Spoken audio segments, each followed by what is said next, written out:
ব্যবস্থাপনা good morning. Intermediate পরীক্ষায় যেখানে বার্সেলোনা ফেল করছে, সেখানে ইন্টারমিডিয়েট পরীক্ষায় ইন্টারে জিপিএ 5 পাইছে পিএসজি, মানে জাস্ট জিপিএ 5।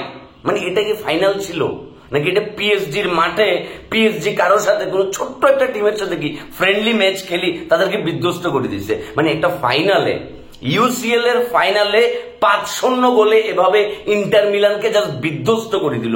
ওরে দুয়ে হাকিমি ভাইয়া, কি করলি ভাইয়া? জাস্ট মানে তারা ইতিহাসে তাদের প্রথম ইউসিএল ট্রফিটা নিজেদের করে নিছে। মেসি, নেইমার, এমবাপ্পে, বিশ্বের এই সেরা তারকাগুলা পিএসজিতে থাকার পরও পিএসজি কিন্তু তাদের ট্রফি পায় নাই। তারা যখন চলে গেল, সবচাইতে বেশি হয়তো এই মুহূর্তে আফসোস করতেছে আমাদের রিয়াল মাদ্রিদের এমবাপ্পে। যদিও তার আফসোস করার কোনো কারণ নাই, কারণ সে এমন একটা ক্লাবে আছে যেখানে ভবিষ্যতে সে ইউসিএল জিততে পারবে। কিন্তু যেই মাত্র এমবাপ্পে পিএসজি ছাড়ি রিয়াল মাদ্রিদে আসলো, ওই সিজনেই পিএসজি ইউসিএলটা জিতে গেল। এটা কোনো কথা ভাইয়া? এই ইন্টার মিলান আবার বার্সেলোনাকে হারাই দিছিল। ওই ইন্টার মিলান পিএসজির কাছে এমন ভাবে ধরা খাইছে, মানে এটা বলার মতো না। Luis Enrique, what a coach, brilliant just. মানে সে দেখাইছে যে পিএসজি টিমটারে সে কোথায় নিয়ে আসছে। এই যে পিএসজি টিমের ভিতরে এত এত তারকায় ভরপুর ছিল, কিন্তু ট্রফির দেখা তারা পাইতেছিল না। ফাইনালি লুইস এনরিকে এই সিজনে ইউসিএল এর ট্রফিটা প্যারিসের মাটিতে উন্মুক্ত করে দিল। যাও, এটা তোমাদের জন্য, তোমাদেরকে দিয়ে দিলাম। মানে কি জঘন্য লেভেলের খেলা এই ইন্টার মিলান খেলছে, এটা বলার মতো না। যে ভাইয়া একখানা ন্যূনতম ফাইট তোমরা করবে না? মানে তোমাদের ডিবক্সের ভিতরে মনে হচ্ছে তারা বল লয়ে ফেলে, তোমাদের ডিবক্সে তোমরা ভুল পাস, মাঝ মাঠে তোমাদের কোনো কন্ট্রোলে, পুরা ম্যাচের ভিতরে যেই পরিমাণ শট পিএসজি করছে তার 4/1 শট ইন্টার মিলান করতে পারে নাই। অথচ এই সিজনে সবচাইতে সেরা ডিফেন্ডার ছিল ইন্টার মিলানের, কিন্তু তাদের ডিফেন্ডার চূর্ণ বিচূর্ণ করি শেষ করে ফেলছে। বার্সেলোনার সবচেয়ে বেশি সুযোগ ছিল এই সিজনে ইউসিএলটা জিতার, তাদের ষষ্ঠ ইউসিএল, তারা জিততে পারে নাই। আর আমাদের রিয়াল মাদ্রিদের বাস্তবতা হচ্ছে, আমাদের এই সিজনে আমরা যে ভাই কোয়ার্টার ফাইনাল পর্যন্ত গেছি, আমরা তো মনে করো যে কি ওখানে যাই আমরা খেলাটা খেলতে পারছি, এটাই আমাদের বহুত বড় প্রাপ্তি। কারণ এই সিজনে আমরা আসলে ওইভাবে খেলার মতো অবস্থা আমাদের ছিল না, আমরা পরের সিজনের জন্য অপেক্ষা করতেছি।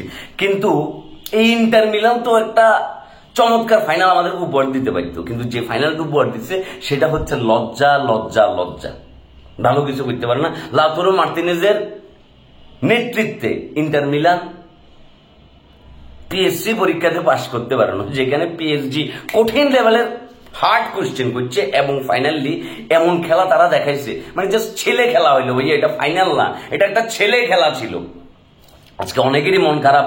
রাফিনিয়া হয়তো এর সাথে সাথে ইউসিএলে তারা বাইরে হয়ে গেছে এবং পিএসজি ট্রফিটা জিতে গেছে। হয়তো এই সিজনে ব্যালন ডিওরটা তার পাওয়া হইল না, আর কোনোভাবেই না, শেষ। এদিকে বার্সেলোনা তাদের ট্রফিটা জিততে পারল না। Lautaro Martinez as a captain হিসেবে তার বিশাল একটা ইতিহাস লেখার সুযোগ ছিল, সেই ইতিহাসটা সে লিখতে পারল না। এমবাপ্পে পিএসজি সাইডে রিয়াল মাদ্রিদে চলে আসলো এবং তার টিম ইউসিএল থেকে বাইরে হয়ে গেল। বাট এই যে এত এত তারকার ভিড়ে ইয়াং পোলা দুয়ে লামিন ইয়ামালের মনে করো যে মানিক জোর বলা হয় এখন ইন্টারন্যাশনাল ফুটবলে, তাকে ক্লাব ফুটবলে এই মাল দুর্দান্ত করে উড়াই ফেলতেছে। সেই পিএসজি ফাইনালে ইতিহাসে তাদের প্রথম চ্যাম্পিয়ন্স লিগ ট্রফি জিতে নিল, এবং লুইস এনরিকে একজন দুর্দান্ত কোচ, সে দেখাই দিচ্ছে। তো বাংলাদেশে পিএসজির ফ্যানরা দেখলাম প্রচুর চিল্লাপাল্লা করছে। বাংলাদেশে এভাবে স্ট্রংলি পিএসজির ফ্যান আসলে মেসি যখন গেছিল তখন ক্রিয়েট হয়েছে, এমবাপ্পে যখন গেছিল তখন ক্রিয়েট হয়েছে, নেইমার যখন গেছিল তখন ক্রিয়েট হয়েছে। এন্ড মেসির ফ্যানরা তো আবার মনে করো যে কি ইন্টার মিয়ামিতে চলে গেছে। বাকি যেগুলো সেগুলো সম্ভবত নেইমারের ফ্যান। ঠিক আছে, যাই হোক, মানে গতকাল রাইতে খেলাটা দেখি ভিডিও বানানোর মতো মুড আর ছিল না আসলে।